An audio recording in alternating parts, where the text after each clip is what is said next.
All right, let's just dive right in. What if I told you that the cash in your wallet, the dollars in your bank account, what if I told you that's not actually money? That's the wild idea we're going to unpack today, coming straight from a really sharp analysis by the Macro Butler. Let's get into it.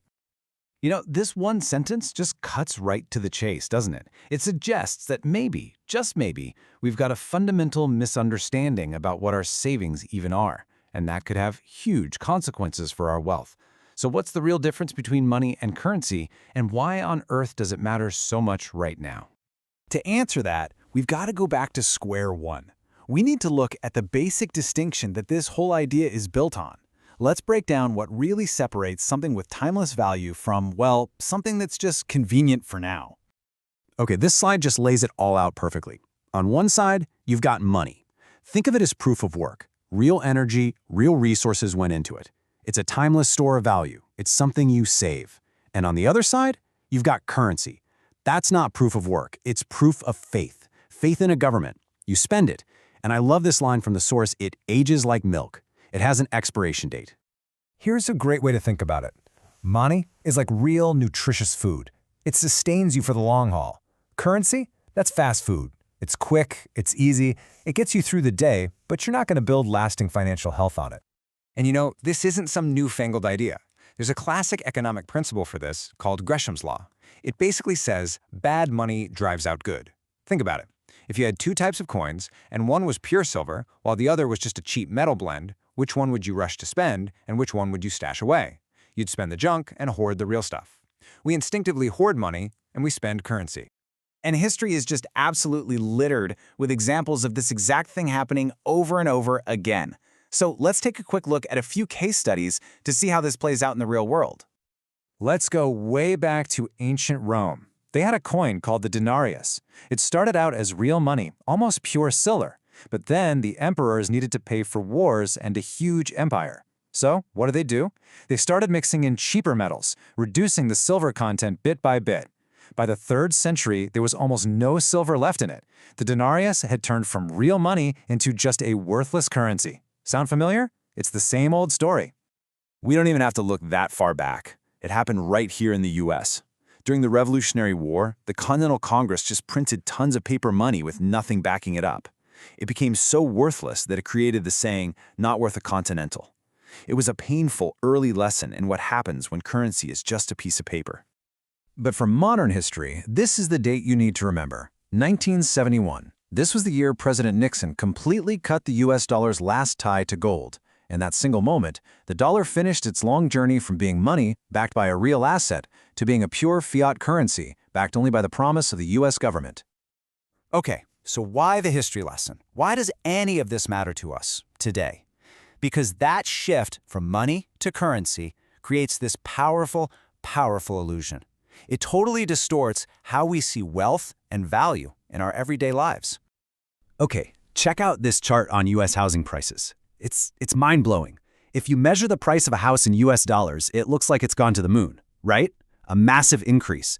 But what happens when you measure that same house in ounces of gold, in money? The source points out that the price has actually dropped by over 70% in the last 60 years. Your house didn't get more valuable, the dollars you used to buy it just got a whole lot less valuable. And we're seeing the exact same illusion in the stock market.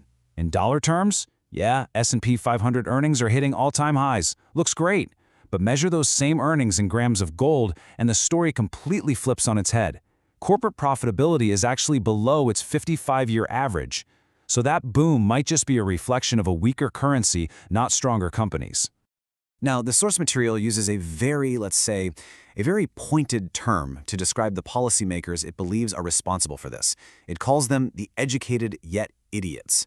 It's a heavy critique, arguing that specific policy choices over decades have been systematically destroying the value of our currency. And all of this leads to what might be the most important takeaway of all. In this kind of environment, holding cash isn't the safe, conservative thing to do. In fact, it's a huge risk. In a world designed for inflation, holding cash is like holding a melting ice cube. It's a slow-motion wealth destroyer. Every single day it just sits there. Its power to buy things is quietly leaking away. The very thing we've been taught to see as the ultimate safe haven is actually a guaranteed losing position over time. And if you need to see the proof, look no further. This chart shows the real return on short-term U.S. government debt since 2020. And as you can see, it's been negative. And keep in mind, that's when you adjust for the official inflation numbers, which the source sharply calls the CP lie, arguing that real-world inflation is actually way higher. So, if cash is a liability and our dollar-based assets are an illusion, what on earth are you supposed to do? Well, let's get into the source's proposed strategy for this exact problem. It's called the Gold in Lots playbook. Okay, first, you have to understand that there are two basic types of value you can own. There's efficiency value that comes from things that produce something, like corporate profits or interest payments from bonds. Then there's scarcity value. That comes from things that are in limited supply and can't just be created out of thin air, like gold.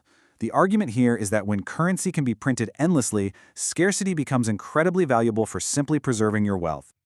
So here's the playbook laid out for us. Step 1. Swap fragile government bonds for gold.